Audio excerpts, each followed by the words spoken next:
my purview, and I haven't been paying particular attention to that. And I think that the president brought the issue to the country and to remind the country that we have some conflicts within our country, and then he went further to show us that he is very much concerned about ECOWAS as a bloc, and he showed the contributions that have been made to our security services, and I think that is monumental, and I really appreciate the added infrastructure and added equipment and gear to our security services, and I'm stating the likes of Defense Minister and what he's done. I'm stating the likes of the former Interior Minister and the contributions he also has done for the security services. And let me also state that I think that overall, speaking of employment, which the minority spoke about, the security services, to some extent, though not the quantums Ghanaians would love, I think over the past 7 years have employed quite a bit of our brothers and sisters and cousins and nieces into the army, into customs, into immigration, into fire service and all of that. And personally, I'm always getting phone calls, text messages, and demands for people who wish to join the security services. So if not at all, I think that the president should have also added the fact that the security services has become a bit attractive, more attractive. Interestingly, in the US, they beg people to join the army. They beg people to join the security services. But we are in a country where maybe because of the challenges of our unemployment, people rather are rushing into the security services.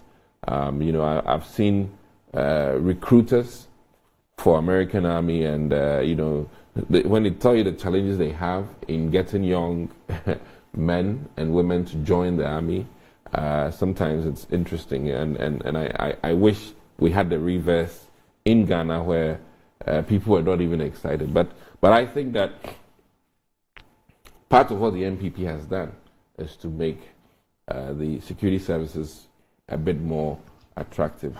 So I think that based on that alone, and the fact that the president also came down to earth and admitted that there are challenges, and I love the fact that he's been a leader and saying that, listen, I take full responsibility.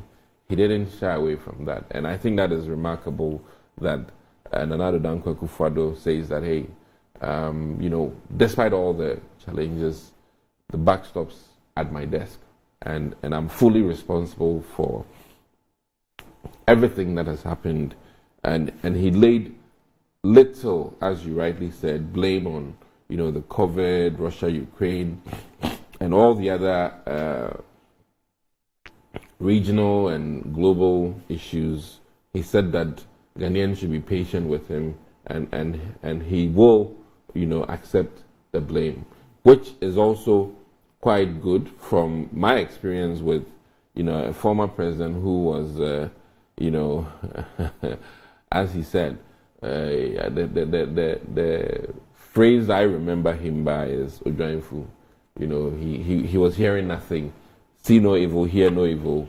But there's rather a president who, in his major address to the nation, admits that there are issues, I take responsibility for them, and we will rise again.